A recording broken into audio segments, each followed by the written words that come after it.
Hormuz జలసంధికి దగ్గరలో ఉన్నటువంటి ఇరాన్కి సంబంధించిన రహస్య ఆయిల్ కేంద్రాన్ని పేల్చేసింది ఇజ్రాయెల్. దానికి ప్రతిగా అని చెప్పకుండా, అది పేలిందని కూడా ఒప్పుకోకుండా నేరుగా వెళ్ళి దుబాయ్ మీద దాడి చేసింది ఇరాన్. ఇరాన్కి సంబంధించిన షిప్పుల్ని, ఏదైతే బోట్లని పేల్చి పడేసింది అమెరికా. మళ్ళీ యుద్ధం ముదిరి పాకాన పడుతుంది. ఆ పాపం ఎవరిది అంటే ఖచ్చితంగా ఇజ్రాయెల్ అంటారు కాసేపు, ఇరాన్ అంటారు కాసేపు. ఇరాన్ ఈ రోజుకి కూడా ఇజ్రాయెల్ ఏమీ చేయలేకపోతుంది, స్వల్ప దాడులు చేసి ఇజ్రాయెల్ అంతా పాడైపోయిందని సంతోషపడిపోయి ప్రకటనలు చేయడానికి తప్పించి పరిమితమైంది.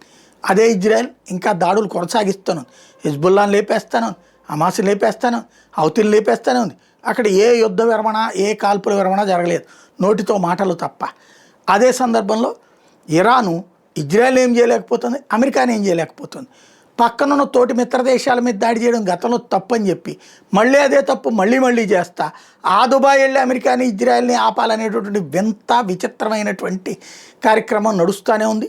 ఒత్తిడి చేస్తున్నారు, బట్ పట్టించుకునేవాడు ఎవడు లేడు.